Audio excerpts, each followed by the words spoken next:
organizing committee, I would like to welcome you all to College Station to attend our conference, CBMS conference, Foundations of Causal Market Models and Structured Discovery. Before I introduce our distinguished lecturer today, I would like to just take a moment to sort of go through a few logistic items with you all. So if you are a visitor, so you can access the website. Either use Kamu Visitor for free, or if your home institute supports it, you can also use Home. All the course material will be uploaded to my website. So if you go to the CBMS website, there's a tab, there is a section that says course material. So you can download all the materials, so you can view sort of during the lectures, if you will. You can, if you stay at the conference hotel, the home suite, and usually it's pretty short walks, no more than 20 minutes. But if you choose to drive here, there's a parking garage, outside parking garage, basically next to our building. And if you want, you can park on the first floor.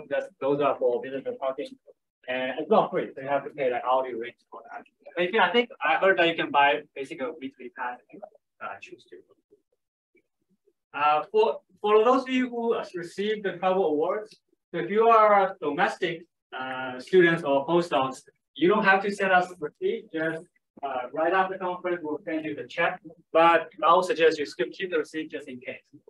And if you are international, Mexico and Canada included, please save your receipts and email the receipts after the conference to Carrie Radis at this email address so that we can get reimbursed.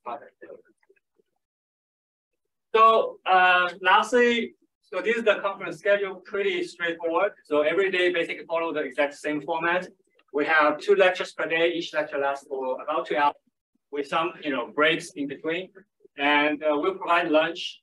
The lunch is just upstairs. So this is the first floor. If you go just to the 4th floor, we have lunch set up for you at the Fisher Bowl. So if you don't know where it is, just follow the crowd after the morning session, you will find it. And we'll have 10 lectures in total. 8 of them will be delivered by our main lecturer, Dr. Peng Zhang. But we also have 2 lectures will be delivered by Dr. Peter Curtis from CMU to us. I think that's all I want to say about logistics. Next, I would like to invite our department head, Dr. Brani Vidakovich, to give a few opening remarks. Thanks, Jan. Howdy. Howdy. Well, this is excellent greeting. My name is Brani, as Yang said, and I'm department head here, and my pleasure is to welcome you to this conference.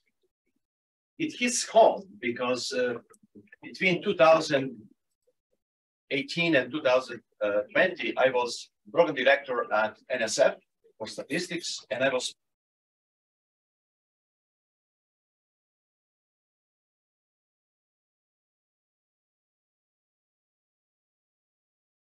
CBMS conference is very specific. You will see it sort of during the conference. It is a set of lectures or delivered by expert lecturers, no parallel sessions.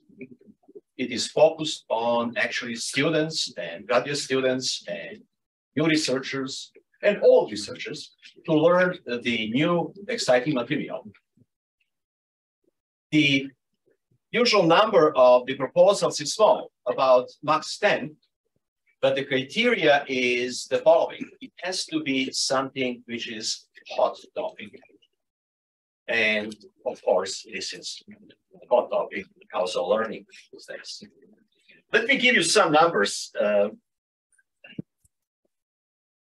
CBMS conferences are 56 years old now.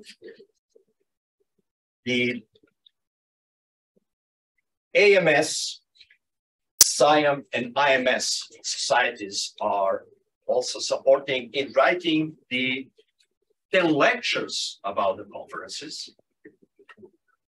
These 10 lectures on wavelets by Dobeshis, a book that really influenced me, and I wanted to learn wavelets in early 90s. I went to the store and bought this CBMS book. So maybe my message today is from the notes and from the slides, if the speaker can make 10 lectures on causal learning, that will have big outreach. In the specification of this conference, it states that NSF will pay about $35,000 for about 35 attendance. And that was the format that NSF envisions. However, for this conference, we have more than 90 registered people, 3 times almost. Half is from Texas A&M and half is out of town. We have 31 faculty registered, 49 students, 8 postdocs, and 1 from industry. So talking about these 10 lectures about causal learning future, AMS, American Mathematical Society, published about 123 of these books. SIAM, Industrial Mathematics Society, published 89 of these books. And IMS, Institute of Mathematical Statistics, published 9 books. So hopefully this will be 10th in the MS. So with this bigger number of attendees of the conference, in addition to NSF funding, the Institute of Applied Mathematics and Computing Sciences from Texas A&M, headed by Ray Carroll, is contributing support, and also the Department of Statistics is supporting the conference. So last but not least, I would like to thank Yang for placing this proposal and being awarded. And I would like to thank his helpers, Raj Bukanai Yogi, who is having experience in the CBMS conferences from Santa Cruz, and Bani Malik as well, who helped. And finally, I would like to have the main speaker, Kun San, who is going to deliver this course. So thank you for coming. And thank you very much, Ronnie. I'm going to give you a very short introduction, if you don't mind. Okay. Thanks, Ronnie. Sorry. No worries. Thank you. Yeah, so I'll just take a minute or two to give a short introduction to our distinguished lecturer, Dr. Kun Zhang. So Dr. Kun Zhang is currently associate professor from the Department of Philosophy at the CMU, and also visiting associate professor of machine learning at Ahmad bin Zayed University of Artificial Intelligence. He got his PhD in computer science from Chinese University of Hong Kong and did a postdoc at University of Helsinki. He is one of the leading experts in causal discovery and causality-based learning. He has published over 200 articles on causality, machine learning, and artificial intelligence. He co-authors a best student paper for UAI and a best finalist paper for CVPR, and received the best benchmark award of the causality challenge. He has served as area chair or senior program committee member for major conferences in machine learning and artificial intelligence, including Europe's UAI, ICML, ICAR, AI Stats, AAAI, EJCA, and so on. He has organized various academic activities to foster interdisciplinary research in causality. He has delivered accessible tutorials on causal discovery in many venues, such as Summer School of Machine Learning and Skulltech, SMILES. Dr. Zhang has developed numerous methods for automated causal discovery from various kinds of data, investigative learning problems, including transport learning, concept learning, deep learning from causal view, and study philosophical foundation of causation and various machine learning tasks. So recently, he has been focusing on causal representation learning. I think he will touch on later in the conference. In addition to this foundational work, Dr. Zhang also worked extensively on application of causal discovery to neuroscience, computer vision, computer finance, and climate analysis. For example, he's one of the 4 faculty members of the Causal Brain Analysis Lab at CMU, where he collaborated with neuroscientists on understanding brain connectivity networks using fMRI data. So Dr. Zhang, we're really glad you accept our invitations and very much look forward to your lecture. Thank you. Thank you, Ronnie, Yang, Judith, and others for making this conference happen. And thank you very much. I don't know where you found such complete information. I even don't have the details right here. Thank you.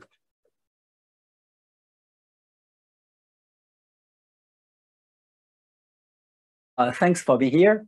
And for some of you, first of all, I would like to remind you of this. Some of you are working on new submissions. The deadline is approaching, so please feel free to work on whatever you like.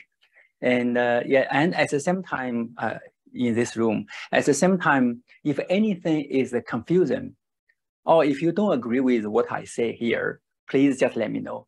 So let's try to make this kind of course really interactive so that everyone can really get something.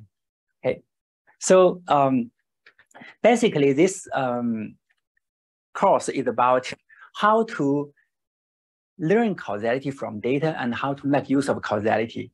So it's slightly different from the traditional causality research because, as you see, we will focus more on how to learn kind of a causal structure, latent causal variables, and so on. And specifically, we will see a kind of very close connection between causality and machine learning and AI. So you can see how we can really understand a number of problems from the causal perspective and how we can really try to achieve a higher level AI from that perspective, right? So I give some examples. This field is kind of quickly evolving. So I hope in very few years, I can see your names on the papers that can really make a big contribution to the field. So, okay, good. Let me start with this. So this is a very intuitive representation of causal relations right here, right? So we use graphs. Right here, with this graph, we mean the following thing. Drinking is a direct cause of cancer or disease because of this link. And drinking is also an indirect cause of cancer. Basically, this causal influence takes place via smoking. So now if there's a link from A to B, we say A is the direct cause of B, right? That's how we can represent the relation. Later, I will talk more about the graphical models. For now, let's just try to see how we can proceed. Okay, so, and this caricature actually explains my experience. I still remember when I was very young, clearly whenever I saw kind of very significant coincidence or dependence, I tend to think that are there the causal influence in between, right? And I still remember the day when I read a book in which it claimed that correlation does not imply causation with a lot of examples. I was completely kind of astonished. It happened a long time ago when I was in high school. So basically, it was very disappointing because, you know, causation implies correlation, but the correlation doesn't imply causation, right? Everyone knows that. Is that really fair? So after doing research in this field for quite some time, now we can say that, yes, correlation doesn't directly imply causation, but usually under rather mild conditions or assumptions, we can actually derive causation from correlation or from dependence. Okay, so basically, and we can further say that in almost all situations, we can really say something about the causality by making use of observational data, even if there are so many hidden variables in the system. Now, let's see what we mean by causality, right? So clearly, there's a difference between causality and the statistical property of the data, because basically, they are in different worlds. Causality is the world where things can really influence each other, right? You can read everything is just transparent to you. You know, if you change A, B will be changed by for that reason. So in that world, everything is so simple. But statistical properties are nothing but a kind of reflection of that world, right? Clearly, we want to go from the statistical world back to the causal world. It's not easy. And even the definition of causality, as you can see, is not straightforward because you cannot define causality or causation purely based on statistical properties of the data, right? So a classical definition of causality is based on intervention. So basically, we say two variables, say rain and wet ground, right, are associated if and only if they are not independent. So this is just association. We see associations right almost everywhere, but we have a way to really look into the problem to simplify the representation. So in some systems, you can see although all the variables are dependent, you can actually have a very simple modular representation of the relations And all of a sudden, you can solve problems with a lot of freedom. So that's the causal understanding of the system. So we say X is the cause of Y if and only if this condition holds true. Here, basically, you have a specific way to change the value of X. So you can just set the value of X to different values, the different things, X1, X2, and then it's possible for you to see a difference in the distribution Y, right? So you have a specific way to set X to different values, and then there exists two different values of X, X1, X2, such that the corresponding distributions of Y are different. Okay, so basically now, intuitively, suppose here we have a number of variables, and suppose I change only X directly, right? So everything else remains the same. And then suppose I observe a difference in the distribution Y. That means X must change the Y, right? Because there is no other way for Y, for distribution Y to be different, right? In order to make sure that's the case, we have to have some condition on the change in the X value. Basically, this intervention. When we change X, we have to make sure that the action changes only the value of X, but not any variable in the system, at least for the moment. In other words, we have to make sure that this action directly changes only X, but not any other variable in the system. I'll give examples. So now you can see, this is the definition of intervention, as you can see from here. So intervention on X, intervention on X change only the target variable X, leaving any other variable in the system unchanged, at least for the moment. So that's another way to say that this action, this intervention does not directly change any other variable in the system. Okay, that's good. You may say, oh, here the definition is kind of circular. Why? Because if I don't understand how things are causally related, how can I make sure that this action changes only X directly, right? I don't know it. So basically, without really understanding anything about the causality, it's really hard to guarantee that this is intervention, right? Without knowing intervention, we cannot really verify causal relations. And without knowing causal relations, we cannot really make sure it's intervention, right? Roughly speaking. So this definition is somehow circular. But circular definition is still good because we can really understand what we mean by causality. And then later you can see with some rather mild assumptions, you can just go to that circular world, and then you can really discover causality even without making use of interventions. Let me give some examples. So let's see how we can really find the causality in the traditional way. Here, oh, that's very ugly. How can I do right here? Or maybe I can do it here.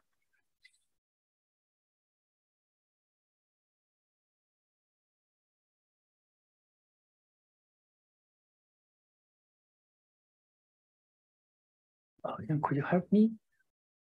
I just try to minimize Zoom panel. Oh, yeah. So I did it on my laptop. I did. Oh no.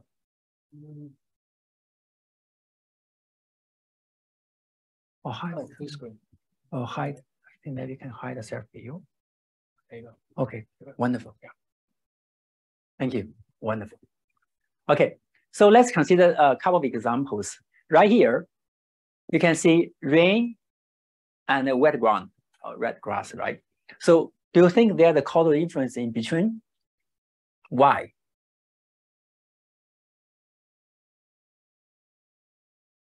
In practice, very often times we have temporal information. A happens first and then B happens, right? So temporal information, as you can see from later discussions, is very useful if you try to verify causal relations, but it's not necessary for you to have temporal information. Actually, in some cases, in quantum physics, right, there might be some instantaneous influence, right? So for now, let's suppose there's no temporal information because we can always try to incorporate the temporal constraint to further refine our result if needed. And by temporal constraint, I mean, we know that the temporal precedence information, the effect cannot happen before the cause. For now, let's just try to verify the causal relations by making use of the notion of intervention. So here, do you think there's a causal influence in between? Yes, right? Oh, I don't know why. Okay, so if you do intervention here, so basically you have a way to change only rain, and then it's natural for you to see some difference here, right? But the other basically the same thing will not happen in the other one. So if you have a way, say I just pour water on grass and it's wet, but rain will not happen. Good. So here, do we have can you verify that there's a causal relation in between? So suppose, right? Okay, good. Can you say something? Yeah, because in hot climates, I mean, you need ice cubes. Right, yeah, so, wonderful. So you are using kind of the mechanism, right? So you already know the mechanism. That's really advanced. For now, suppose that's good. So for now, let's use intervention, right? So just imagine you have a way to make it very hot.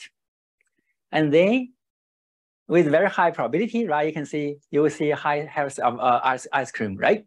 At the same time, you can do intervention.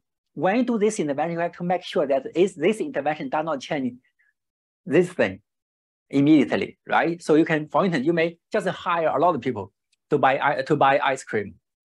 Then you can see very high sales of ice cream, but the weather will not be directly changed by that, right? In some way. Okay, good. Now let's look at, yeah. Yeah, even if we can't control it, can we talk about, I mean, we cannot set high day, right? I mean, it's not something we can do. Yeah. Yeah, can we still talk about causality? Wonderful, that's a very wonderful question. So the question is, in some cases, you may not be able to really to do intervention, to directly change just this variable.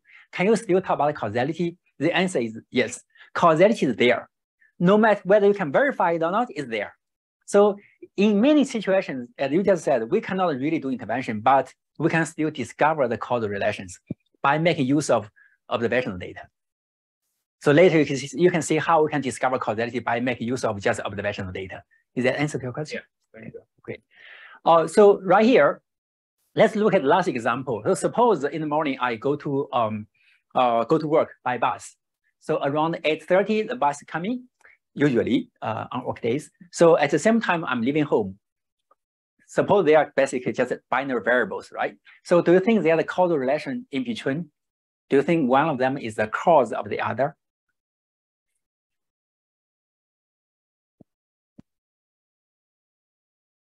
Yes or no?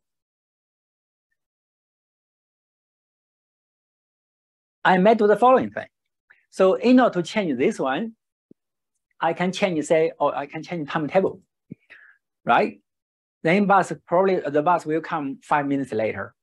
Okay, I change the timetable. Then yes, this will be different.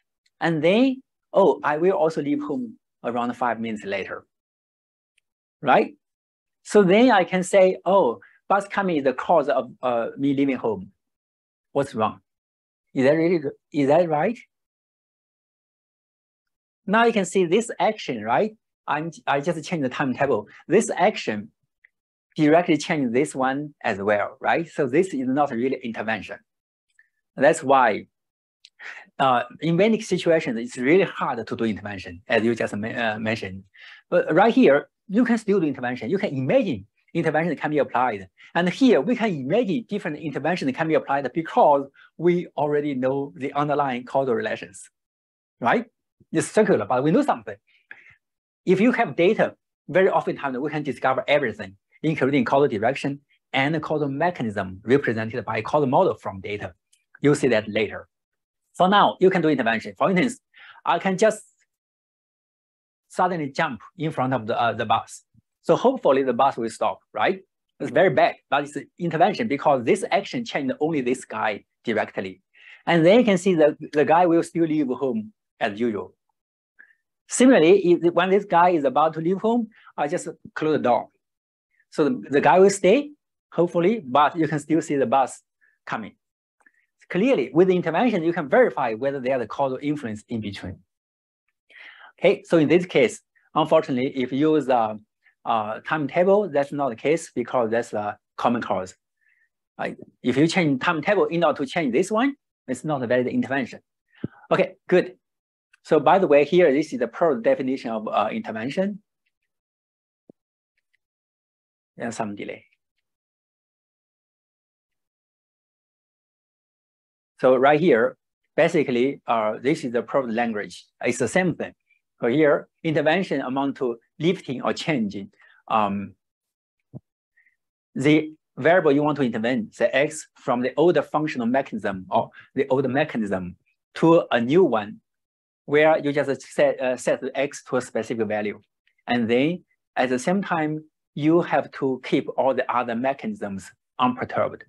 What does it mean? It means that this action does not change, does not directly affect the generating process for other variables. And then you can verify whether the change in X actually will lead to the change in the distribution Y. Okay.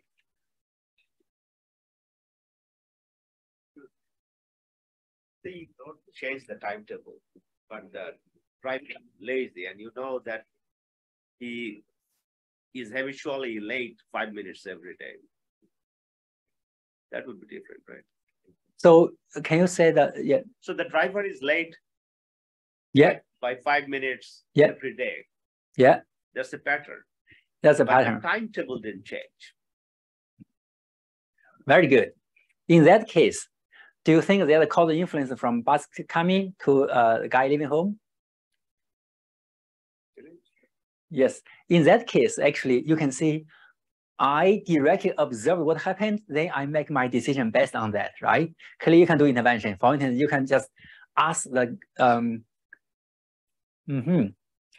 So you assume that the guy really knows the bus driver, the pattern of the bus driver, right? So in that case, I would say yes. Clearly, the bus driver's behavior, right, or habit is the cause of the behavior of the guy. Yeah, in that case, that's kind of tricky.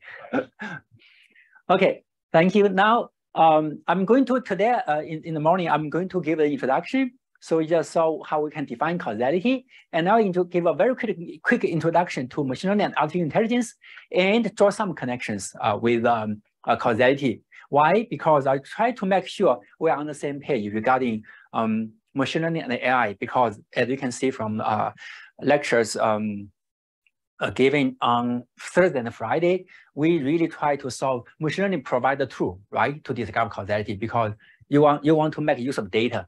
Yeah.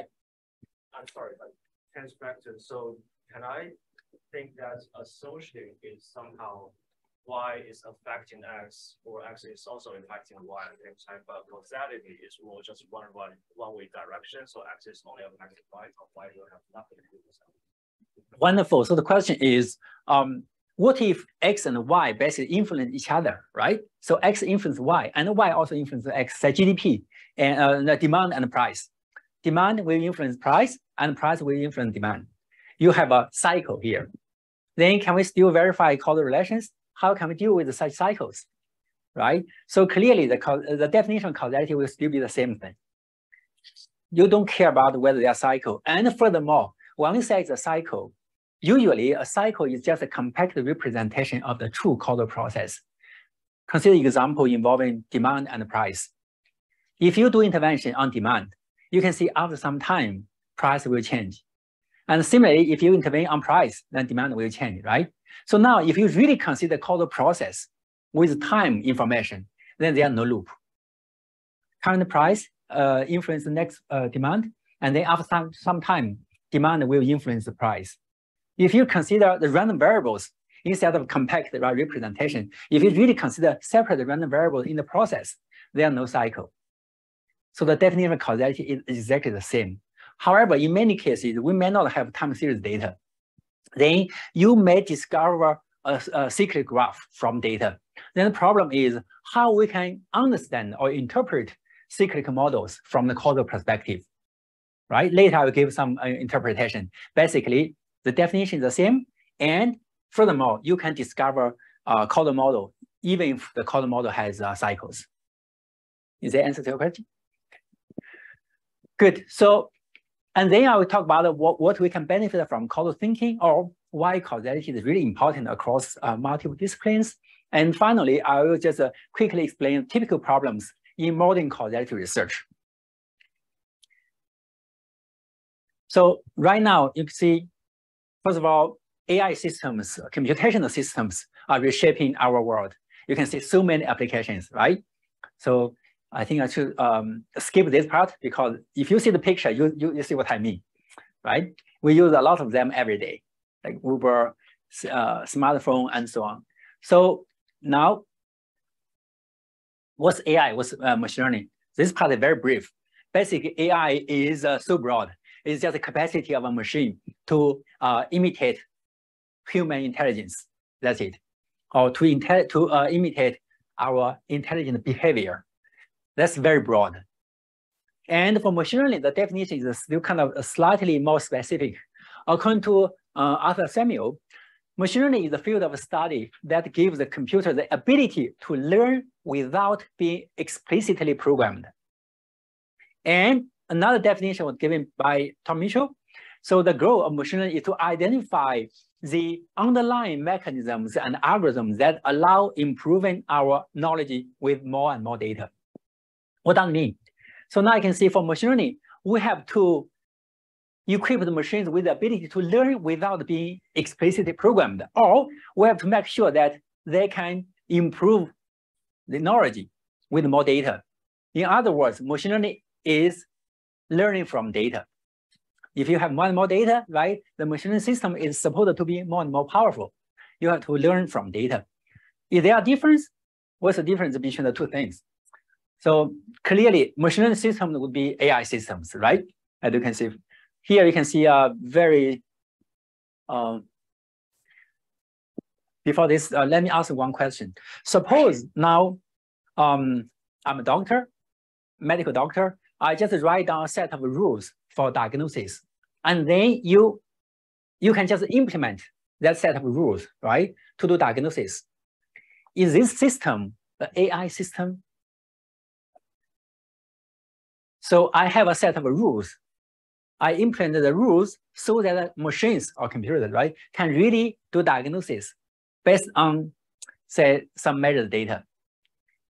Clearly, that's the way for the machine to mimic our intelligent behavior, right? It's a kind of intelligence, it's artificial intelligence. So this system would be an AI system, right? At the same time, do you think this system is a machine learning system? No, right? Because you don't learn from data. You're given the rules.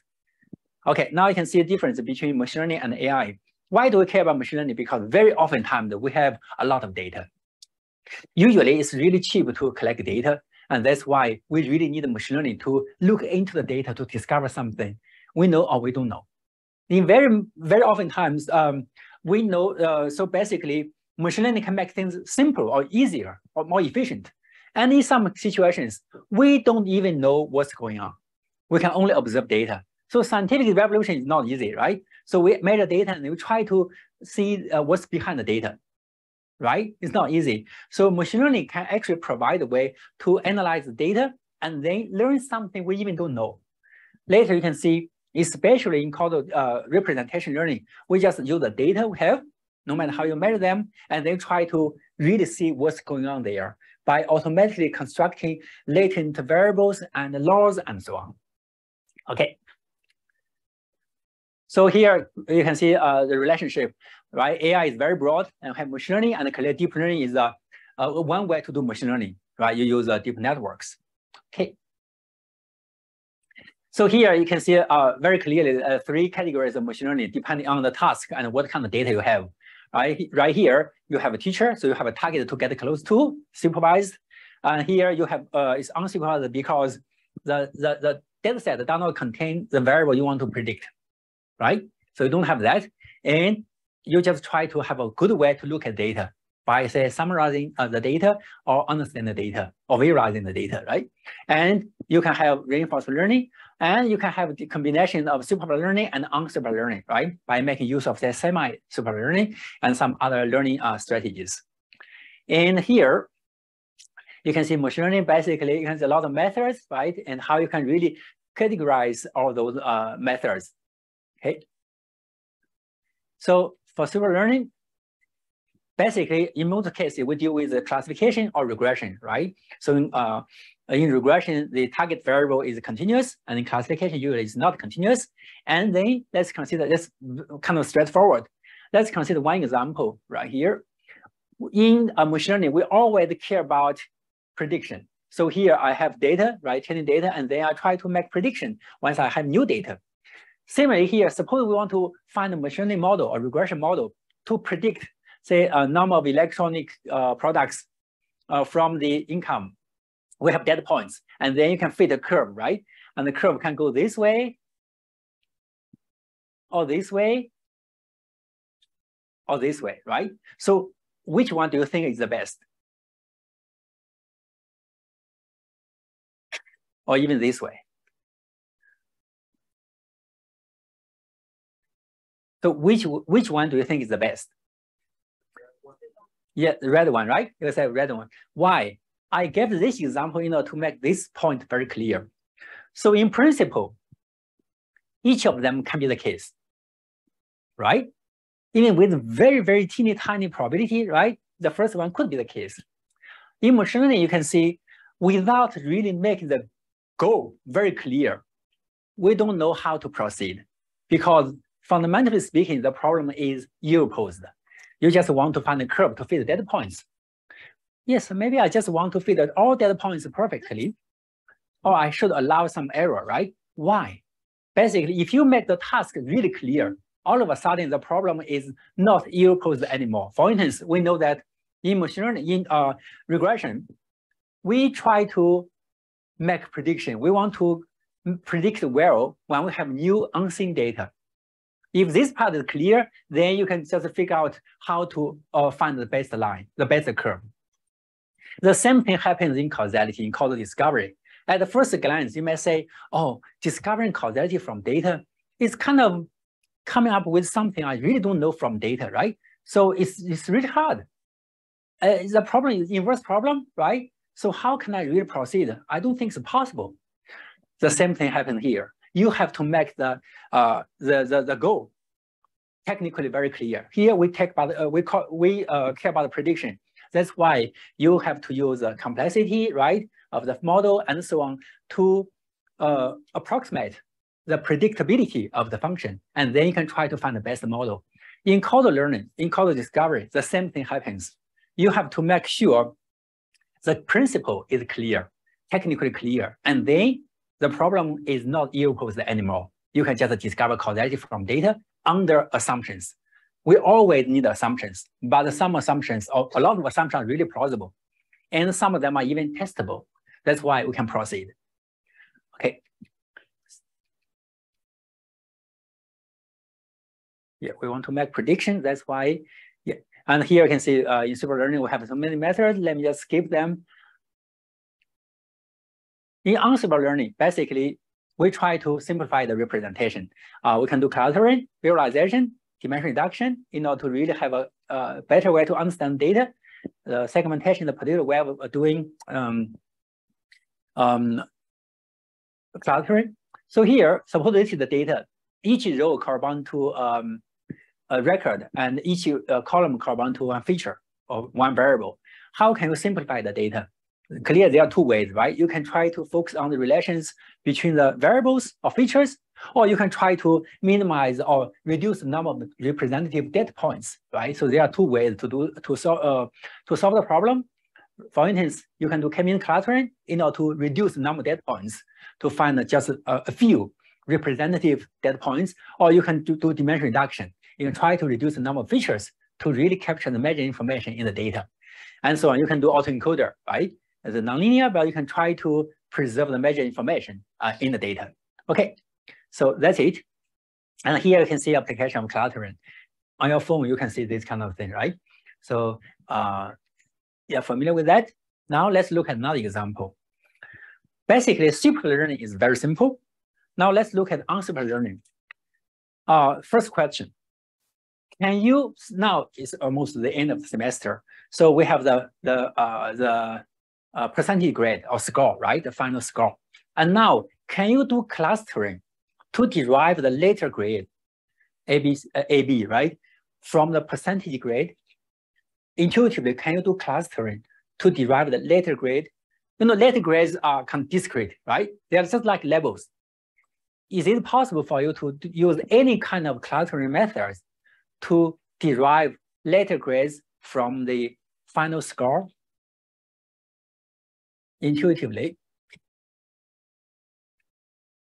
Okay, before that, let's look at this example.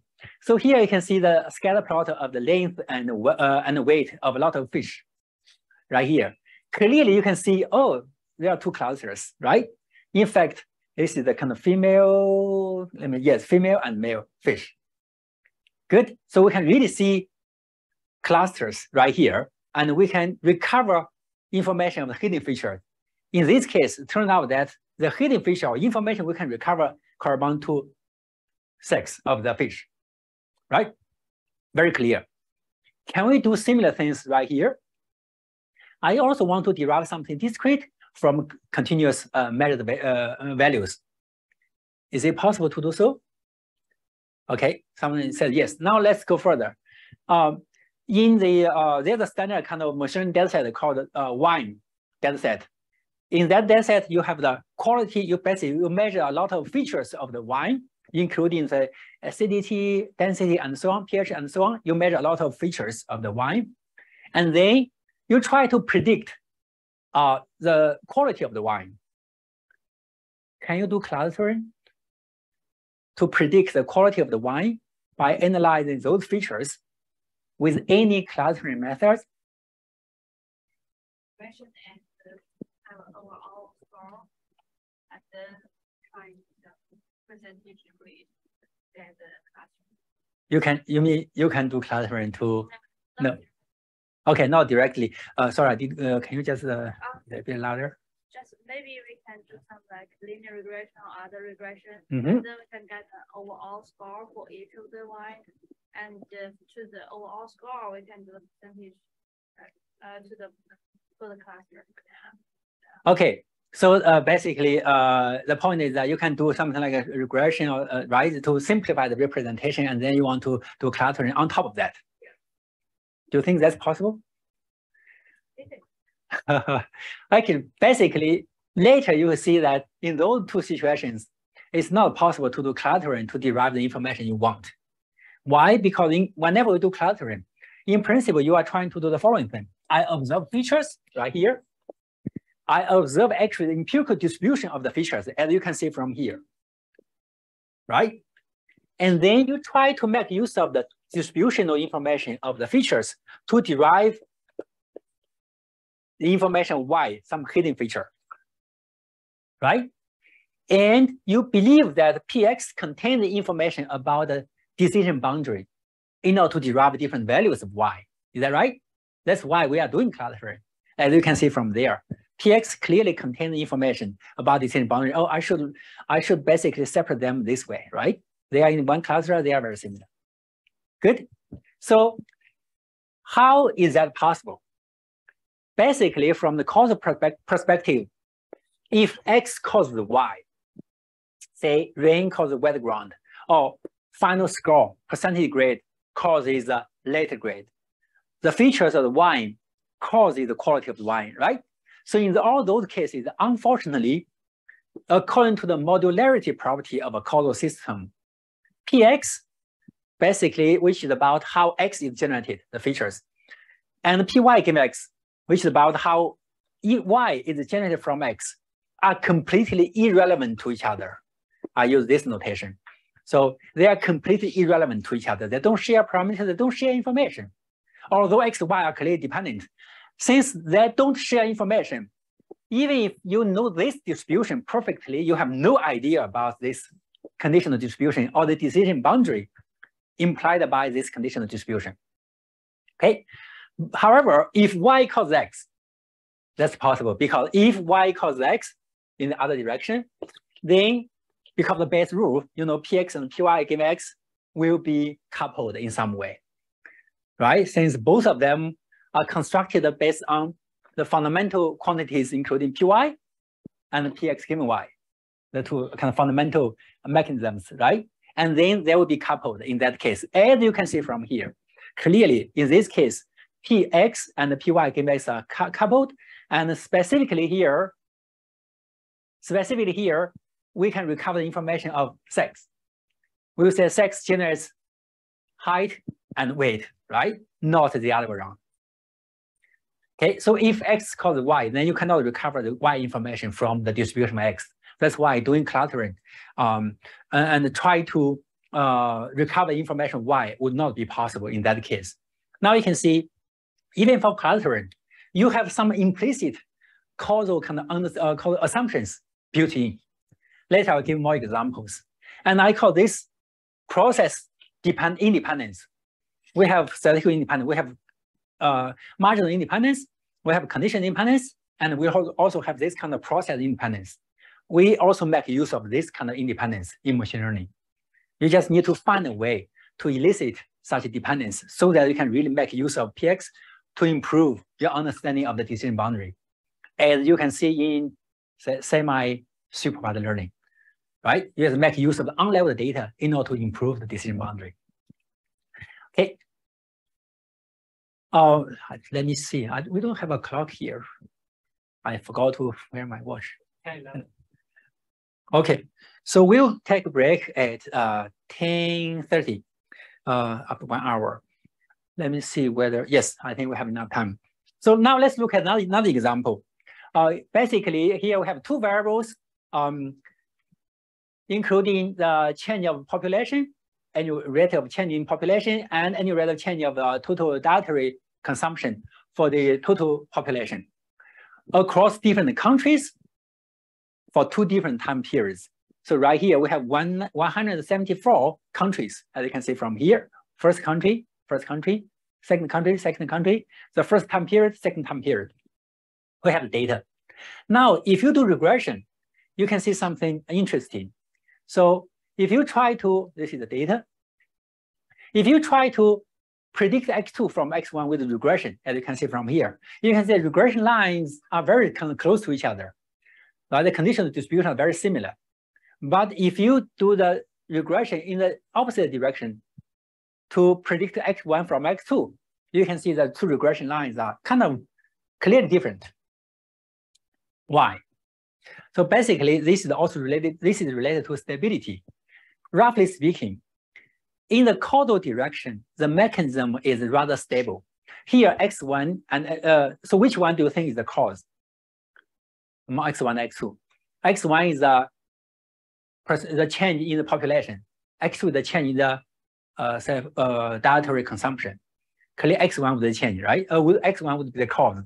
So we can see when we try to see the conditional distribution of x2 given x1, effect given the cause is rather stable. And in the other direction, usually it might become very sensitive to a lot of factors. And clearly you can see this has implications in the transfer learning and other things, because then it can tell you whether a particular relations are stable or not. And then you can make use of such information to make better prediction. Can you repeat that part? I mean, when x1 is x1 is causing x2, what's the conclusion? Okay, so when x1 causes x2, basically the conditional distribution of x2 given x1 corresponds to the original causal mechanism. Usually, causal mechanism is rather stable. Of course, they can change. Later, I'll give other example. But basically, even if they change in a rather relatively simple way, and the change the independence. So suppose in that case, you have, in the example, x1 causes x2.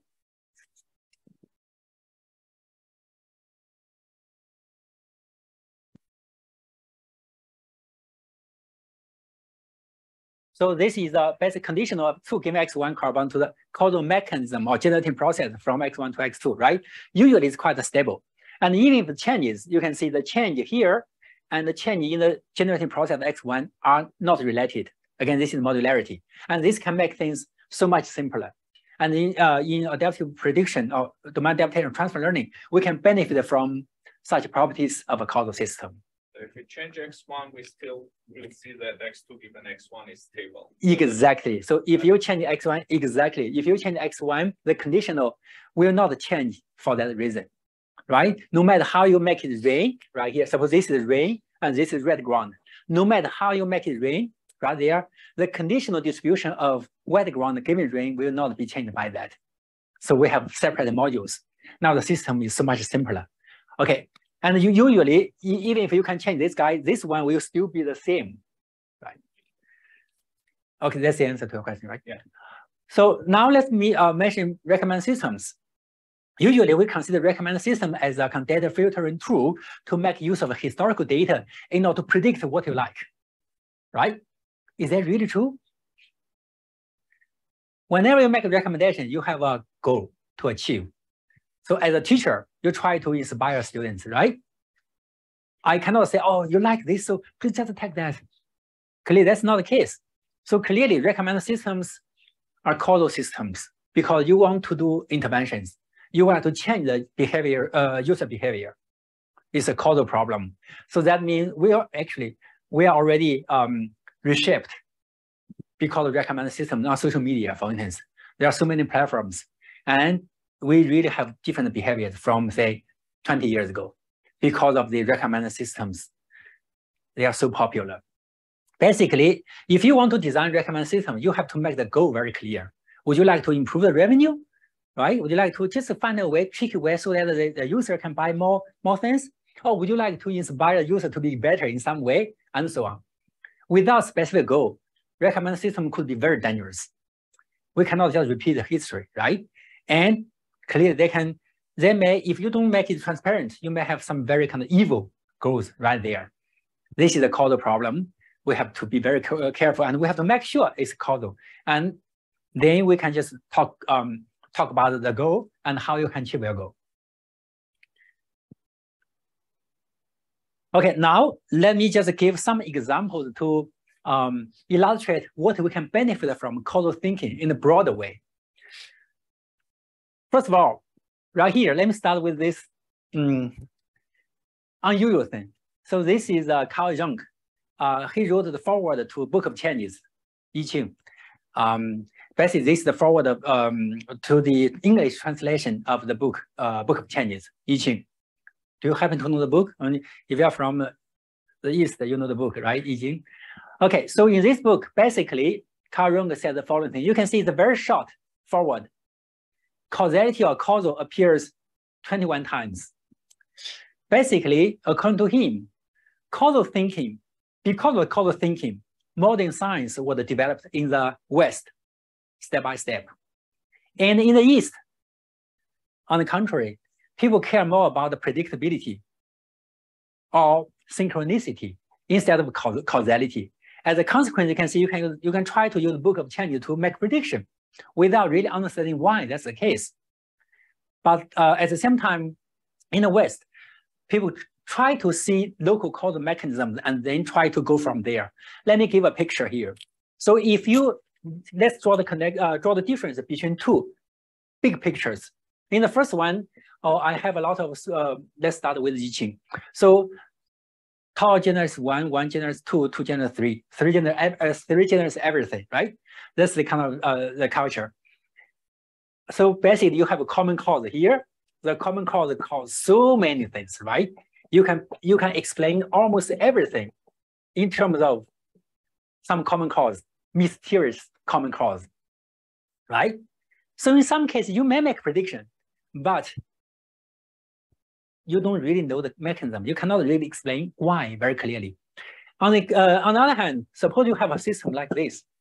I have a lot of local systems, and so on. Each time I focus on one problem, I try to see the local causal mechanisms. And then I can go further. I can try to have a clear, big picture. Why? I will give the reason in 1 minute. So this way, you really start with a small world. You make things very clear, and they can try to integrate all those things, and then you have a better understanding. And you can even build, say, aircrafts, right? So basically, this is the causal thinking. And clearly, you can see this is something modern science is kind of relies on, right? You do this, you focus on this discipline, and then at some point, people can borrow something from you, and then you can build a big system. Okay, so according to, you may not agree with that, but this is the point of view given by Carl Jung. You may think about it. So essentially, causal thinking nurtures modern science, according to him. If you know the causal model, then immediately you know how to represent so-called interventions, and you know how to do causal inference. You can identify the consequence of particular intervention. Suppose this is a valid causal model here, and then when we try to see what would happen if we set sprinkler on, right? This is just intervention. I just want to set it on. I want to see what will happen. Basically, given this causal picture, to represent the intervention is very simple. You just cut off all those edges into this guy, sprinkler, right? You have new graph. And then you just do inference on this new graph, new graphical model. You can infer the probability of X4 weight given sprinkler is on and so on. Now you can do causal inference or identification of causal effect in a very straightforward way. You have new graph, because of intervention, and then you can do inference with some standard methods. Then this is nothing but identification of causal effects, because you can predict what will happen after you do intervention. Okay, so with the causality, we can solve those problems. We can really try to foresee the consequences of different changes in the system. Okay, now let me give another couple of examples. The first one is very clear. If you try to change the incidence of, say, lung diseases, you don't really care very much about the dependence between yellow fingernails and lung disease, right? You want to go to the causes. And this example was used by Fisher extensively. Okay, so the second example, similar paradox. I guess most people heard about it. So this is a real data set. Right here, we have two groups of kidney stone patients. One of them has small stones and the other has large stones, as you can see from here. And for each group, treatment A is better, as you can see from the higher recovery rate, right? However, if you merge the data in that particular data set, you can see treatment B seems to be better. The recovery rate is 83% versus 78%. Now comes the question. So suppose you are a doctor and suppose you only care about the recovery rate. Now you have a new patient. Would you like to recommend A or B?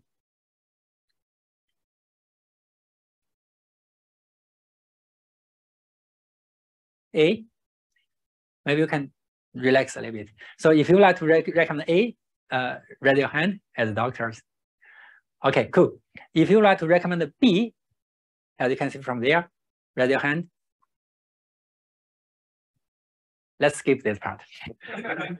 Okay, so basically you can see there's a huge difference since you only care about the causal effect, right? You only care about the property of this causal link from treatment to recovery, that's all. And this property can be very different from the associational information between treatment and recovery. That's the point. And I'll give a second example right here. It's the same message. And in the States, if you go back 50 or 60 years, you would find that on average, female college students would be smarter than male students. We believe that in relative to the whole population, females and males are kind of equally smart, right? So why? Wonderful, yes. And the same thing happens, say, in the polling results of a presidential election, right? You can see selection bias everywhere.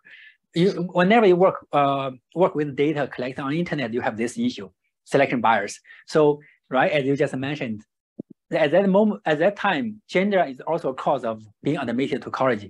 And then, given that you are considering only college students, they will be dependent. Given the effect causes which are originally independent will become dependent, right? So very nice. In practice, if you want to go from this kind of sample back to the population, you have to try to infer the information population, right? You have to debias the data. This is another example. It's a typical example to illustrate survivorship bias. So it's a real story. Here you can see the damage basically to the aircrafts that came back from wars in World War II. You can see a lot of damage right here, here, and here, right? So basically the army would like to put some armor in the aircrafts in order to increase the chance for them to come back safely. Would you like to put armor here or here, right? So actually, suppose, let's consider scenario 1. Suppose actually the aircrafts are designed in a specific way. Only those parts can be damaged. It's possible, right? Probably they are made of different materials, for instance. Only those parts can be damaged. In this case, where should you put the armor? These are the aircrafts that come back. Yeah, right? come back, exactly. So the ones that didn't come back were not hit in those places. Yes, okay, that's really advanced. I don't know, because we cannot see it, right? We cannot see it. Okay. They cannot, we have to go to the sea, right? You have to figure out where they are. But for now, you only see the pattern. Now you want to increase the chance for aircraft to come back by put armor somewhere. So shouldn't you fortify the places that weren't hit? Let me just give 2 stories and then you can explain your answer, okay? So in story 1, this is just what I can see. This is data. You can see to answer this question, first of all, we have to find the story behind the data, right? And I just try to illustrate that different stories that can give you different answers. And both of them can be plausible, given the assumptions.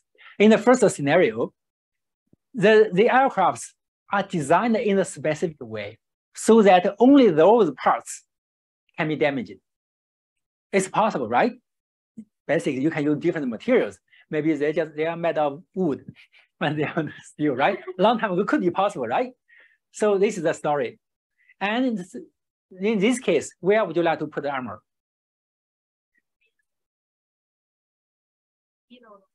Oh, basically, right? Basically, you try to put the armor on the region where you can see the damage, right? Because you want to avoid that. Yes? I don't think that we need to put armor on this. We should put on other places, right? You are really advanced.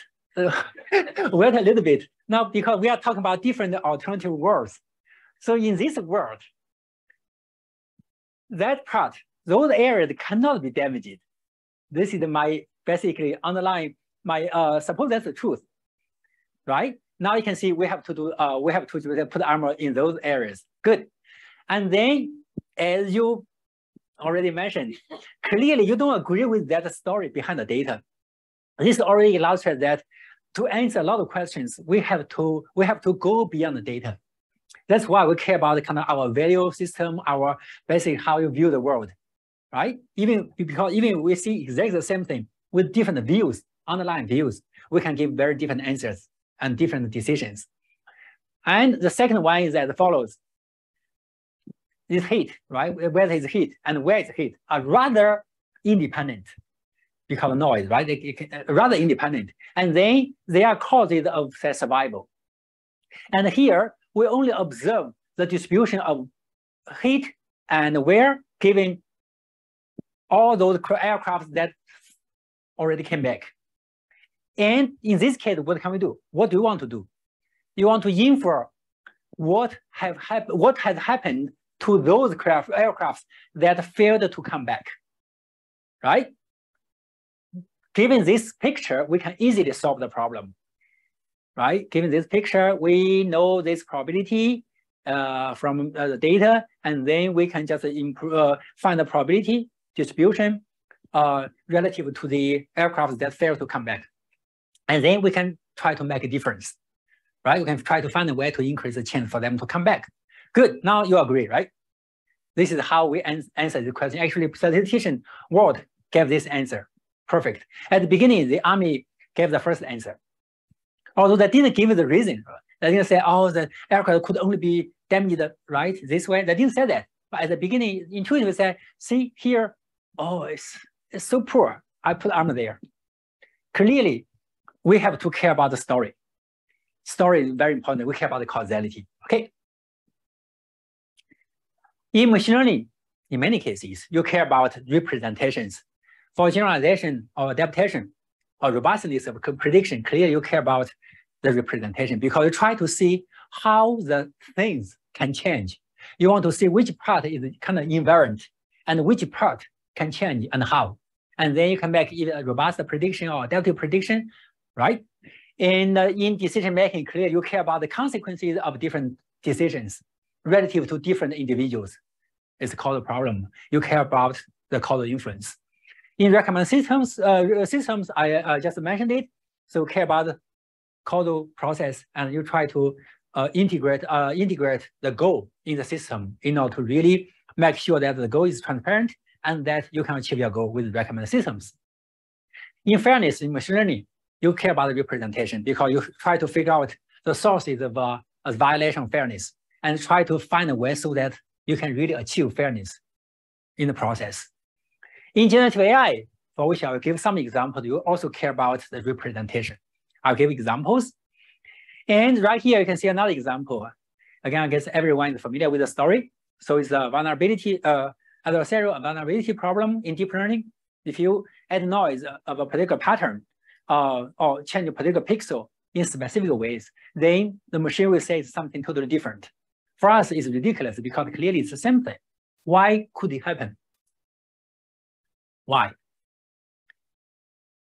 Mathematically, you can show that as long as machines and human beings derive and make use of different sets of high-level feature representations, this can happen. You can always change the raw input so that either machines or human beings make different decisions, right? Mathematically, that's the case. So how can we avoid this kind of adversarial problems? We have to figure out, because finally, it's us that can judge whether machines are reliable or trustworthy, right? So what kind of feature representation do we use?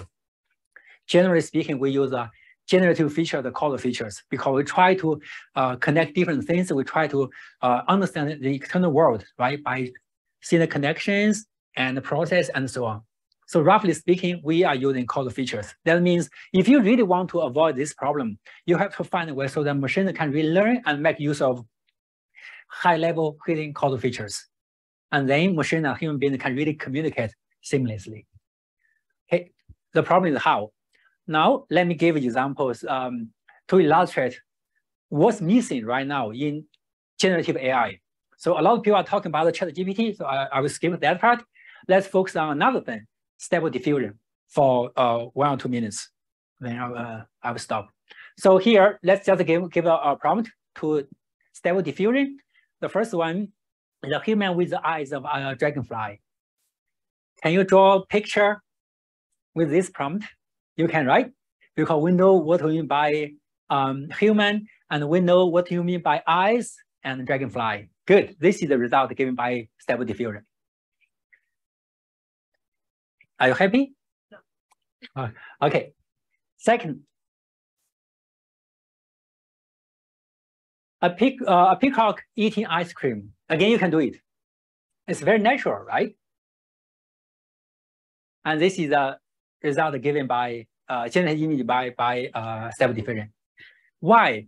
You can see in those cases. By the way, my student Umema produced pictures. So why? Basically, currently generative AI relies on data, right? You can do some kind of interpolation, but basically you have no power to go beyond the data. There are no such mechanism. For us, we can, because we understand the concepts, we understand the relations among the concepts. We can even see the hierarchical structure over the concepts. In order to really achieve this kind of generative AI, we have to find a way so that the machines can really learn different concepts in the right way and find the right operations involving those concepts. For now, clearly it's missing, right? So this is more about how you can really learn the hidden meaningful concepts from data, right? As a causal representation learning problem. Okay, so let's finish this part. I think I have 2 more slides because otherwise it will be ugly. Then we'll take a break. So this is another problem called image-to-image translation or image generation thing. So here we have 2 sets of images. One of them basically is taken in the summer and the other is taken in the winter. They are not paired. You don't really have the picture of the same scene across different seasons. Now, suppose you are giving arbitrary image picture in the summer. Can you just convert it to a picture in the winter? For us, we can, right? Because we know the mechanism. We know what should change and what shouldn't. Do you think machines can do so? Let's consider even a simple, very simple problem, MNIST data, basically handwritten digit data set. You have MNIST data, can you see it? Okay, this is the original MNIST data. You have different pictures, and then I have a generated one right here. Digits are kind of rotated.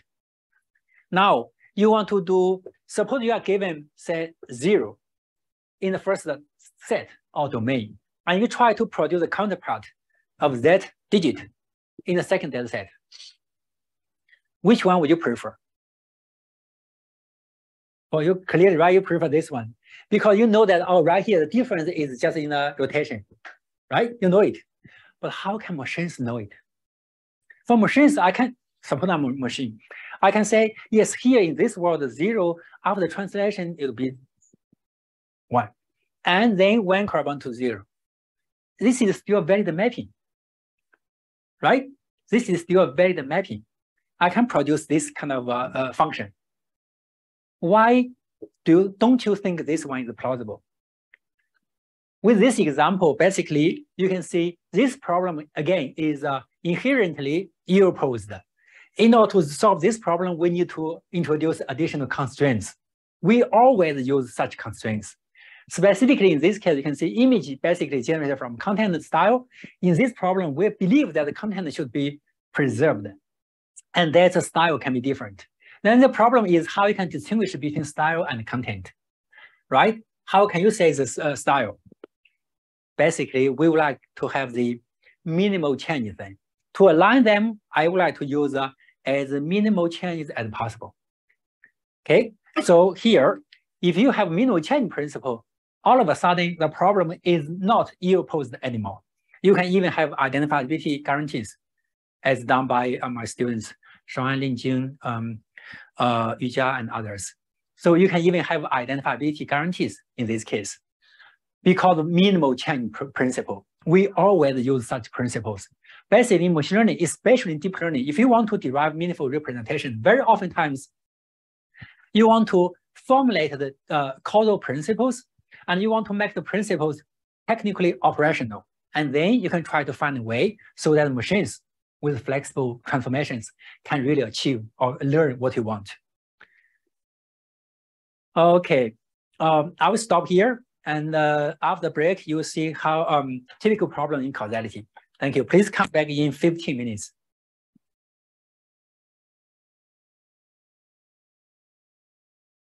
Okay, so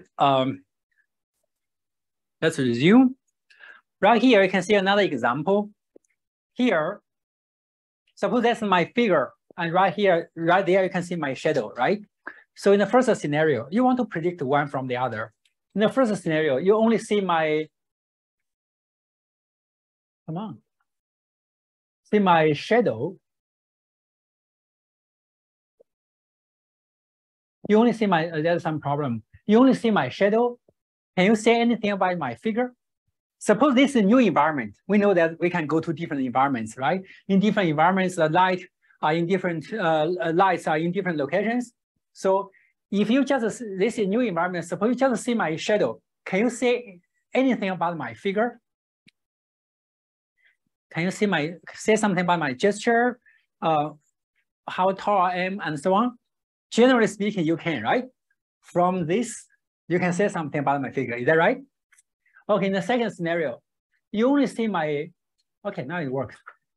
You only see my figure. This is a new environment. Can you say anything about my shadow? Yes. Yes. What can you say?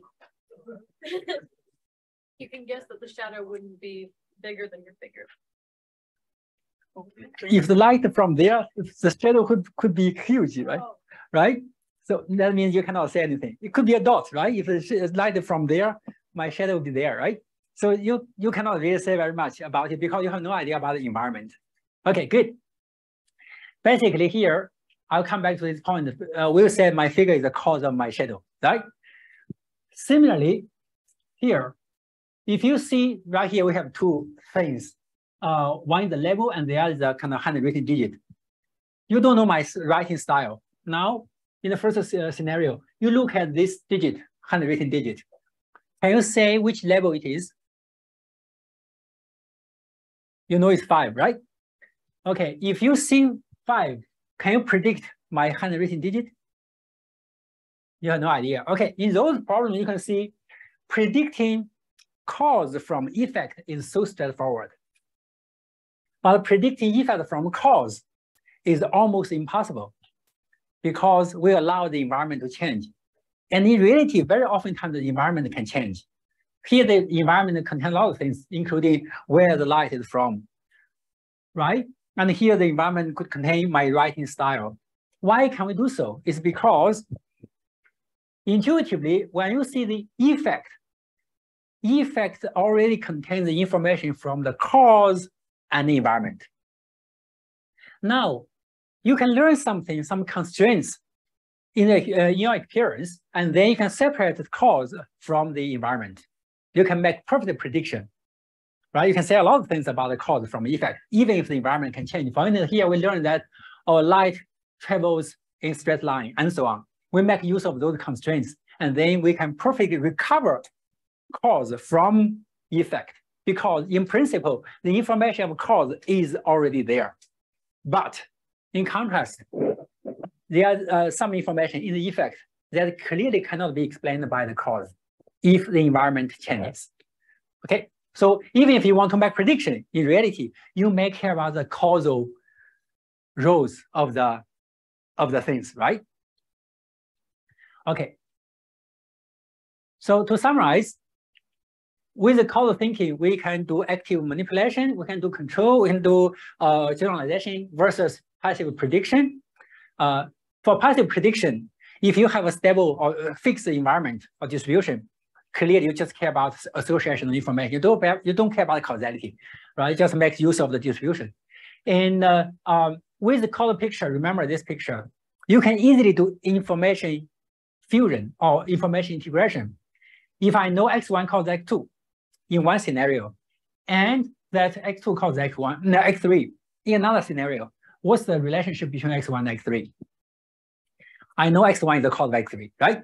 I know it because x1 causes x2, x2 causes x3, right? So now you can see with causal thinking, you can easily go from the small pictures to big ones by doing information fusion. It's like logic.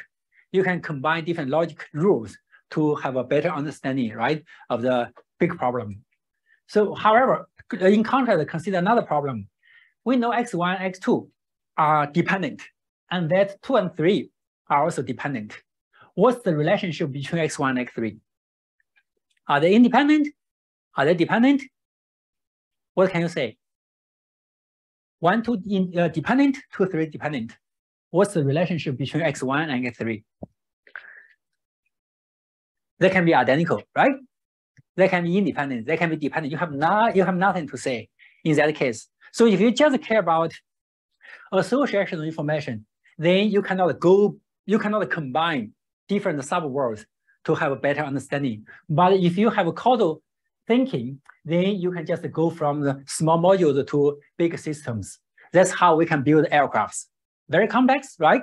But still we can divide the whole things into small modules, and then you just take care of this module. I don't care about how you accomplish this task. Finally, we can put them together, right? This is the causal view. Okay, and creativity, what's creativity? Basically, creativity consists of two things. First of all, you ask this kind of question: what would have happened, or what would happen if something had been different, right? So right here, see, say 20 years ago, how did Steve Jobs basically come up with a phone, smartphone, iPhone? Essentially, the way to really make a difference. You have this question, what if question? What would happen if something had been different?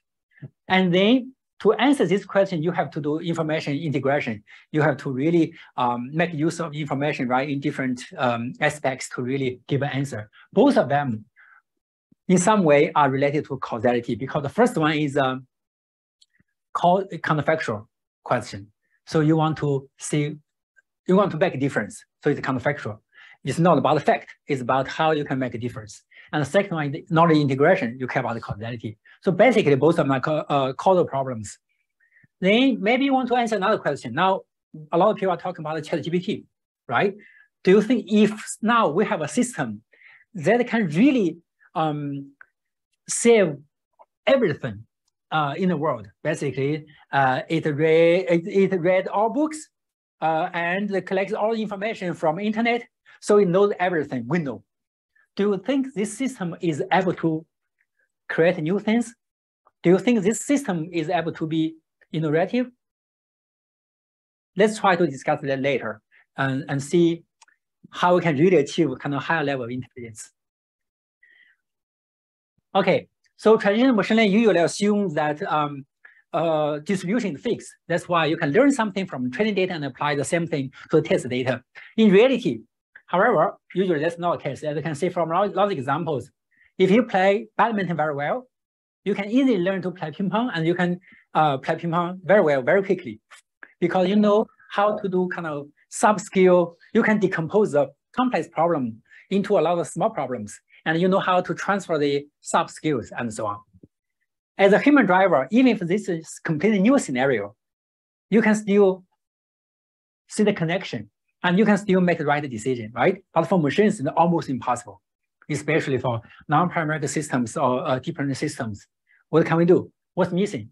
Basically, as intelligent agents, we are able to understand what's going on. I haven't given a definition of understanding. Later, let's try to discuss what we mean by understanding. But because of that ability to understand what's going on, we can do control, we can intervene on the variables, we can decompose complex things into simple things, and we can go from simple things to complex things by doing information fusion. We can learn with a few examples by making use of the constraints we already learned, and we can do not only interpolation, but also extrapolation. This is a huge problem for machine learning, right? Especially for deep learning systems. How can you really go beyond the data? All those things rely on some kind of understanding of the problem, right? So for different purposes, you may have different ways to understand the problem, but in any case, you have to find a high-level representation. Now let's see the typical problems in modern causality research, consisting of identification of causal effects, counterfactual reasoning, and causal discovery or causal representation learning. Let me just give examples. So typically, there are three types of problems in AI. The first one is as follows. You are given data, as you can see from here. So you want to see, would the person cough if we find or see he or she has yellow fingers? Basically, you are given a value of particular features, and then you want to try, you try to predict the value of some other target feature, right? So this relies on the conditional distribution of the target variable given other features. It's just a kind of about the distribution. In the second one, you want to answer the following question. Would the person cough if we make sure that he or she has yellow fingers? Now you can see you care about the effect of interventions. You make sure something happens, you do intervention. And this is about, it can be written this way. You want to say something about X3, cough, giving intervention on X2, right here. Now we have to introduce intervention. This is the causal effect. Clearly, traditional machine learning cannot solve this problem. And the last one is one step further. Would George, a particular person, cough had he had yellow fingers, given that he does not have yellow fingers and coughs? Now, compared to the second one, you have additional information. So you want to see the distribution of X3, cough, giving intervention on X2, right there, yellow fingers. And further, you are giving evidence you can observe. For George, this particular unit person, he does not have yellow fingers and he coughs. Do you think this one, the third one, and the second one are the same? Intuitively, do you think they're the same? Which one is more informative?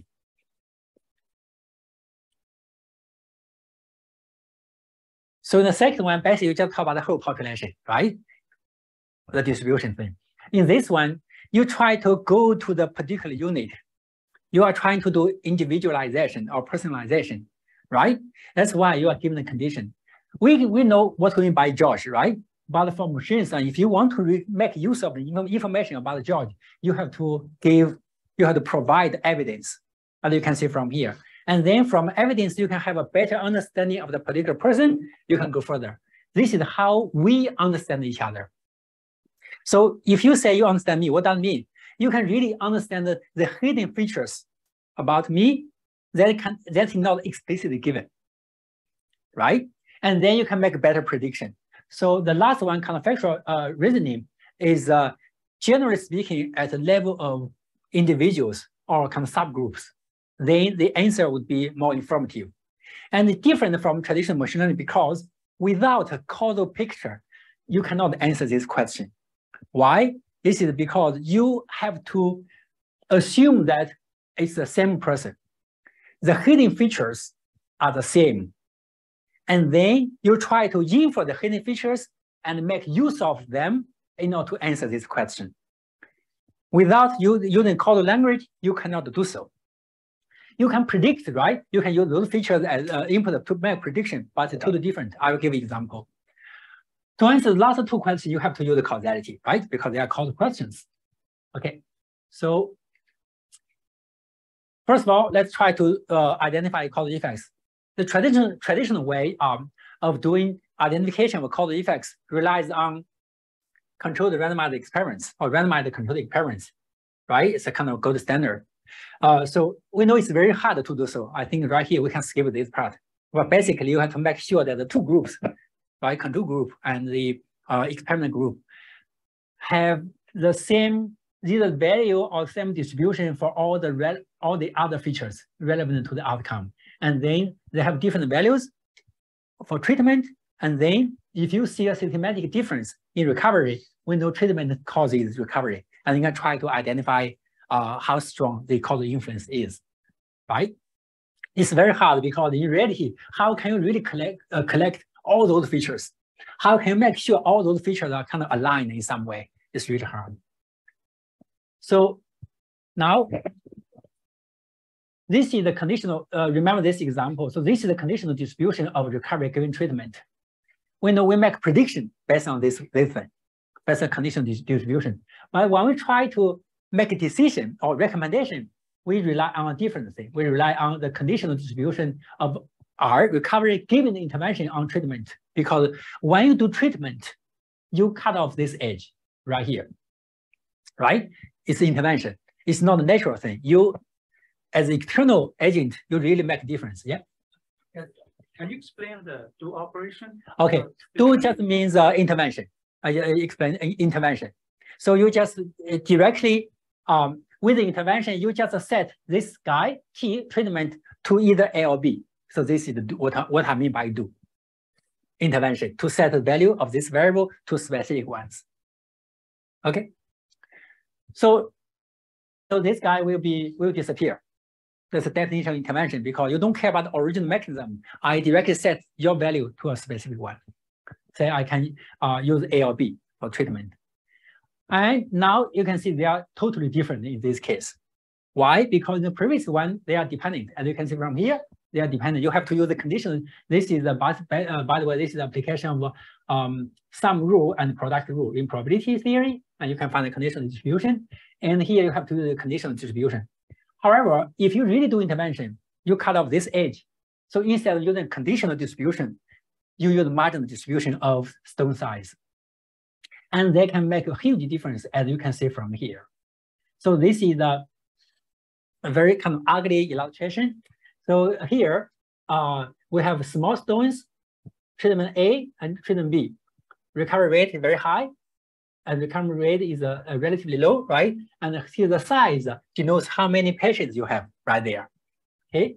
And then for light stones, as you can see from here, A is still better, but you have more patients here and here.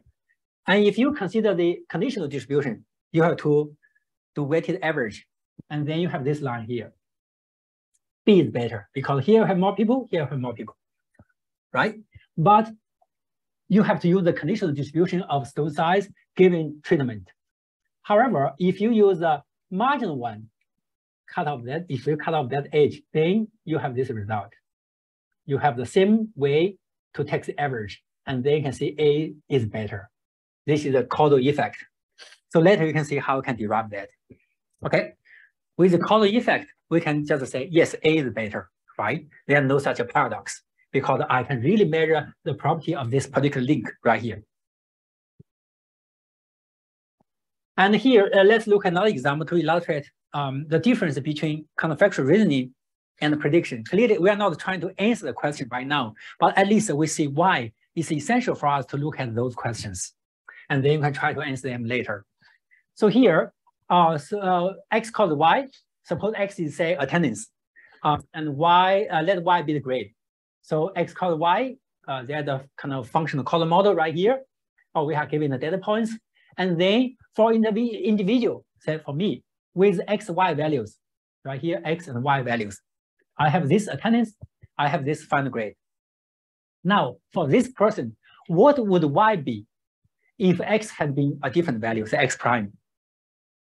Now, if you just use prediction, you can see this is the conditional distribution, the conditional mean of Y given X equal to X prime. Would you like to go with this one to answer this question? Intuitively, do you think we should go this way? Okay, if you make prediction, right? That's basically conditional mean. However, do you think this is really plausible? When you see, for me, X is here, Y is here, you can see that, oh, relative to the whole population, I'm unique, I'm different. I'm kind of, probably I didn't really pay enough attention, or probably I'm dumb, right? So that's why this part will not be changed when you change attendance, right? That's my inherent feature. This intervention will not change my inherent feature. If you want to change it, it's another thing, and another kind of intervention. But with this intervention on X, you are not going to change my hidden feature. Then I still make use of the same hidden feature. Then I can get this result. It's right here. See, I'm still kind of dumb right here, right? My value is here because you can really discover my hidden feature and use it. So counterfactual reasoning can be totally different from prediction. And when you do personalization, you should use counterfactual reasoning. If you say, I really, kind of couple, right? If you say, I really understand you, clearly you can really understand the hidden features that others cannot easily understand. And then that person will become unique. And your prediction will be unique. Okay. And then last thing is about how to discover causality from data. So definition of causal discovery is to find the underlying causal structure or causal model from observational data. You are going from one world, which is kind of observational, to a different world, which is clearly hidden because we never touched anything like causality. You cannot directly observe causality, you cannot touch it, right? But still, we want to go to that world. How can we make it possible? Basically, first of all, we have incentive. We try to discover causality from data. For human, for us, usually we do not make use of statistical information in a very good way. Instead, we try to go to the causal level. Let me give examples. This is a news report in the Telegraph. Couples who share housework are more likely to divorce. If you read this, what do you have in mind? You try to avoid sharing housework, or you try, yeah, you are not really happy. You are not satisfied. Is that right? Okay, now basically you are saying with this piece of information. It's of course it's not causality. Oh, yeah, that's interesting, right? Basically, you have a goal. Whenever you have a goal, you want to achieve your goal, you have a causal picture. That's why we clearly try to find the causal information. This one does not really make sense because we don't really look at the couple and then predict how likely it is for them to divorce, right? We don't do that. We want to see how to make a difference or how to achieve the goal. That's why it's not surprising to see a lot of follow-up discussions. For instance, here you can see, does sharing housework really lead to divorce? You want to use the causal language, right? So actually, clearly, that's not the case. I think it's more plausible to say that if they are about to divorce, then they try to share housework, right? So, but without the causal understanding, we cannot really make sense of this kind of association information. Very often that's the case, right? Because we try to see what we can do to make things better. Here you can see another example. This is a very popular one. So x-axis is the chocolate consumption per capita per year. And the y-axis is the number of Nobel laureates of 10 million population in the country. So you can see very nice. If you take logarithm transformation, after logarithm transformation, it's kind of perfect linear, right? Correlation also very high. Can you make sense of this picture? Can you? Sorry? The more chocolate you consume, the more chocolate your country consumes, the more Nobel laureates it produces. Yeah, so it's so basically you said the more chocolate you consume in the country, right? The whole country consumes, then the more Nobel Prize, the Nobel Prizes you can win, right? Okay.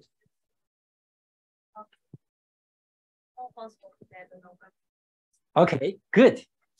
Based on that, would you like to say distribute chocolate every day here? You want to make sense of that, right? So basically you make prediction. You just say, oh, I see this country. I can see the chocolate consumption. I can predict the number of Nobel Prize winners, right? That's not what you really want. You want to see the causal information. Later, I've given this example. You can see with another two variables, we can verify or we can discover that there are no causal relationship between the two things. They are the latent common cause. And you can really discover that from data. Okay. What's causal discovery? So here you can see the procedure. And it's not necessary to say causality is mysterious. It's so easy to really go to the scientific world, to the causal world. You are doing the same thing. Even if you are trying to make prediction with regression, you are doing exactly the same thing. You have to resort to additional assumptions. Okay, so this is the procedure of causal discovery. There's a hidden causal world, causal process you don't know, but the process generates data. And unfortunately, clearly you cannot see the causal picture, and you try to recover the causal picture from the data. And in this case, it's not, it's quite natural to make assumptions of some kind of mysterious things right here. And then with data and assumptions, you can try to recover causal adjacency matrix, right? And from this perspective, causal discovery is nothing but a statistical estimation problem. You just want to estimate those entries, right? In the if you just care about the causal adjacency matrix. And in the linear case, so maybe you want to estimate this set of equations right here. This is a set of structural equation models.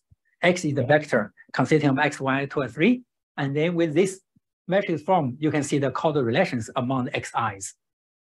You just want to estimate those entries. And in the nonlinear case, it's similar, right? So you want to see which variable causes, which directly causes which variable. And even if you have latent confounders, it can still be seen as a statistical estimation problem. What's essential is here. You have to formulate the assumptions, and you have to justify the assumption. You have to make sure the assumptions are plausible, right? And then you have to give identifiability guarantee. You can say, oh, now right here under the assumptions, if you have enough data, then clearly you are going to converge to the truth. The final result is consistent with the underlying truth. That's really essential in causal discovery. Causal discovery or causal representation learning is very different from traditional machine learning. In prediction, my prediction performance is pretty good. Yeah, you can do better. We can say, yes, both of them are kind of plausible. You can do even better, that's good.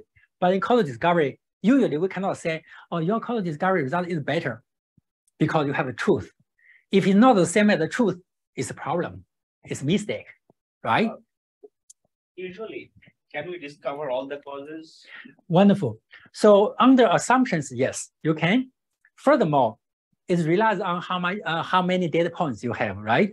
So that's why at this moment, usually we just have the asymptotic guarantees. Then it's not necessary for you to discover all causes or causal relations or causal directions. However, in causal discovery, if you cannot, you have to make it very explicit. You have to say, oh, here I don't know. Maybe you need additional evidence, or maybe you need to do some additional experiments to really verify those things. That's a big difference between causal discovery and machine learning. Machine learning don't care, right? As long as you can make a non-trivial prediction, it's good enough. Answer the question? Yeah, thanks. So can we really discover causality from data? Let me just show this. This is basically a question from 4-year-olds homework, basically homework assignment in kindergarten. My son was 4 years some time ago. So basically, I look at the homework. This is a very nice question. So you are asked to determine the order of those pictures. Which one is the first? Which one next? And so on. Okay, which one is the first? Second row, bottom row. Okay, okay, this is the first. Say again. The first row, the third of the first. Okay. The third one. The third one, you mean this one? This is the first. Okay. Okay, good. Good. We can fight. Which one is the second? Second one, top row, middle. Okay. For you? Maybe you want to say this one. Yeah. Okay, good. Perfect. Do you agree with A or B? A. Is it possible for B to be the right answer? Is that possible at all? No? No? Yeah, yes. See, right here, I have a cover for the brush, which is green. And then I take out the cover. Oh, is that right? Oh, okay. Now it's fine. I just right here, I just come here and then I take a picture. You see? Okay. It's possible. Is that right?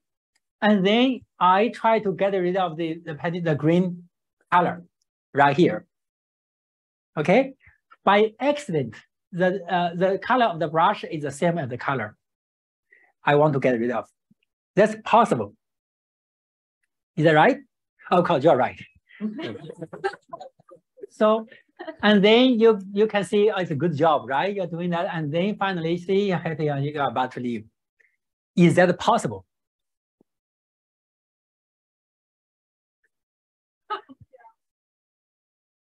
Yes. After that, you see, yes. At the same time, when I work at the same time, I care about it. I try to make sure it looks nice. I just got it from somewhere else, right?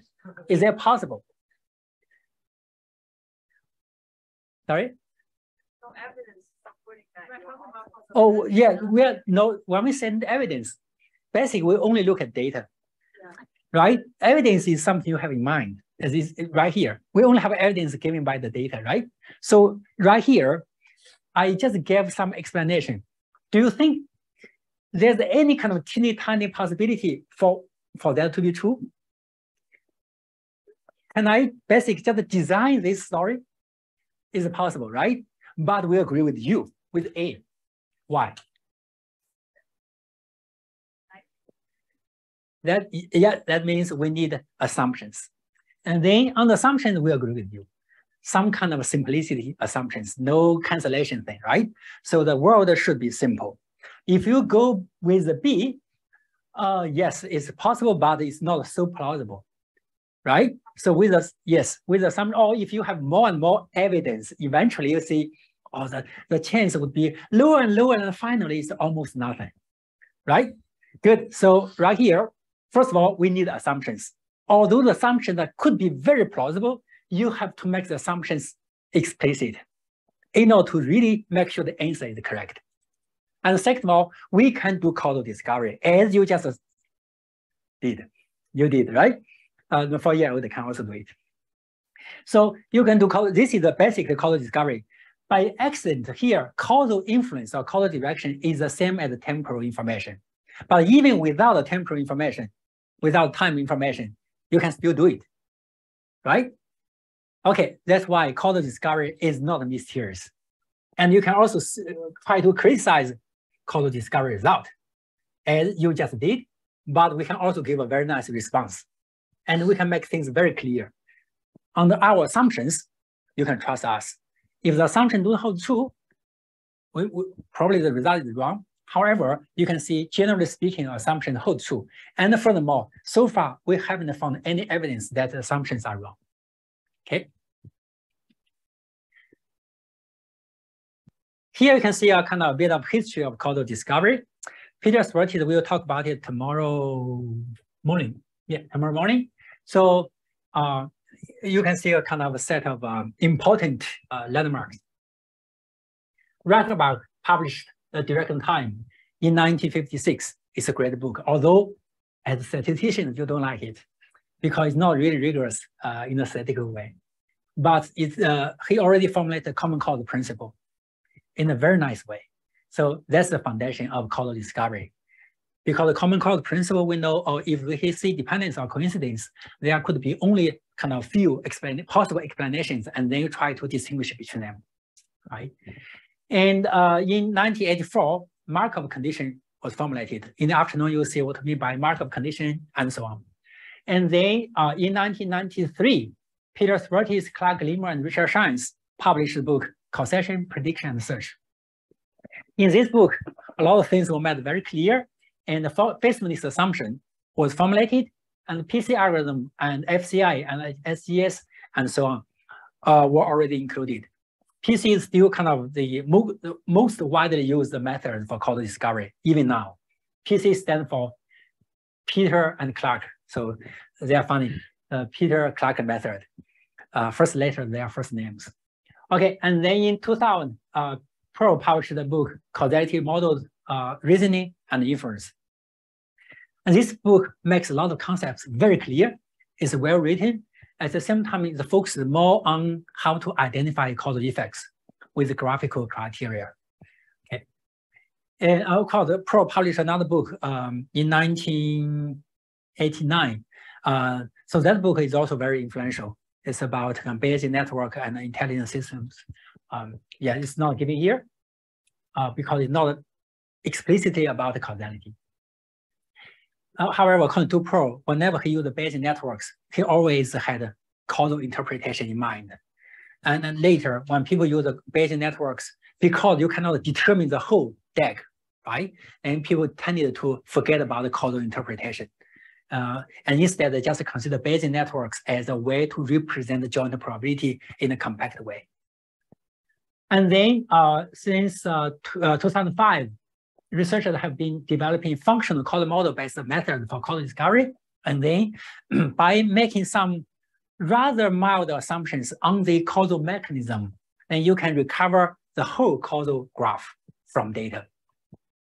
Of course, latent variable discovery is a big problem, right? Basically, AI for science is about how you can really learn hidden quantities, concepts, and laws and relations, right? So in 1904, here, Spearman talked about factor analysis. You can even view factor analysis as a way to recover latent variables under specific assumptions. You assume latent variables are independent, right? And then you assume each measured variables has noise. You assume relations are linear, and so on. And then you can recover those latent variables up to something. You cannot uniquely recover them, but it's a way to look into the hidden world. At the same time, he also talked about a tetrad condition, basically with 4 variables. That's why it's tetrad, with 4 variables. And then if some conditions hold true, you can say, oh, I have 2 latent variables right here and there. I know the 2 latent variables are related. And that's why the 4 variables are related. They are related because of the 2 hidden variables, which are causally related. And that's why actually CMU have a tetrad program, tetrad package, just for that reason, tetrad. Yeah, recently we also published with Yujia and a lot of other students and members and other researchers. We just released a causal learn package also for causal discovery in Python. And Pearl basically published a method on how to learn latent tree structure from data. In 1989, it's a very nice one. So assume is a tree structure, and then you can really reconstruct the tree structure from data. CMU dealt with a measurement model where you can have latent variables, but for each latent variable, you have some measured variables as indicators. And we also formulated the generalized independent noise condition and the rank division condition and so on in order to really recover the whole causal picture, including the causally related latent variables in more general situations. Some of them will be talked about later in this course. Basically, here let me say something about why we care about latent variables. The definition of causality is somehow circular, you know it, right? Second, even the use of causality is somehow circular, because usually you still have to believe causal relations happen to those variables, and then you can collect data for those variables. You can try to verify causal relations, or you can try to identify causal effects, right? That's how we can make use of causal thinking. However, in reality, usually that's not true. In a new system, you have no idea about causal variables. You don't know what should be the cause. You have no idea. You can only measure what you can measure. That's it. You can use sensors. You can use a lot of things to measure data. That's what you can do. Then the goal is to really try to infer the underlying meaningful hidden causal variables and processes by making use of the measured data. That's how we can discover, say, gravitational wave. Right? We cannot touch it. We cannot really see it, but we know there must be something. And then we can give a name. And that's even how we can really say it's a star right there. You never touch a star. You never intervene on the star, but you say it's a star. What you observe is just light, right? So you have the ability to really infer the underlying hidden variables. That's so important. If you want to discover new things, we have to make use of all the data we have, and then say something about the hidden world. Okay, so finally, how can we discover causality from data? Essentially, all methods rely on the so-called modularity property of a causal system. Here we have a causal picture involving rain, wet ground. Oh, I'll finish this session within 4 minutes. Okay. So rain causes the wet ground, causing slippery. They are dependent. However, we know that we have 3 separate processes. One generates rain, the second one generates wet ground from rain, the third one generates slippery from wet ground. So those 3 systems are not relevant to each other. They don't share information. And then, because of that, you can immediately see some statistical properties of the data. First, you can see conditional independent relations. For instance, rain and slippery would be conditionally independent given wet ground. Because if I know the value of wet ground and try to predict slippery, I don't care about rain. In other words, rain and slippery are conditionally independent given wet ground, right?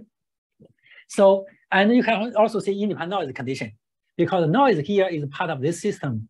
This system is not relevant to how X is generated in a different process. They are independent. This is independent noise condition. And if you allow changes in the causal modules, you can see the causal system has a minimum number of changing modules. If you have a wrong one or alternative representation, usually you have to use more changing modules to represent the same distribution across different scenarios.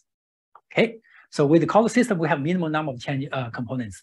And if they change independently because they do not share information. Okay, all those things can be used to discover causal structure or causal representation from data.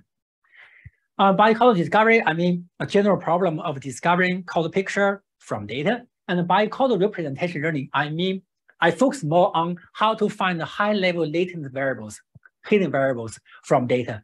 So we have image pixels, right? Image pixels are related, but we don't really say pixels are causally related, right? So we have to recover the underlying hidden high-level variables in order to explain the dependence. Very oftentimes that's the case. This is what I mean by causal representation learning. And we don't have to distinguish between causal discovery and causal representation learning very rigorously, because essentially they try to recover the causal picture from data.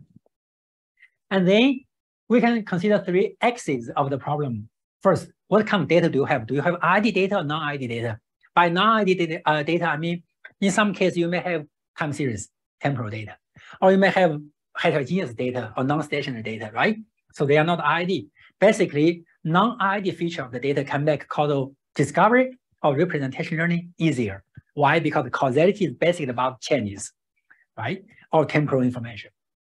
The second axis is whether you have parametric constraints. If you assume a system is linear, then clearly you can benefit from the so much smaller search space, right?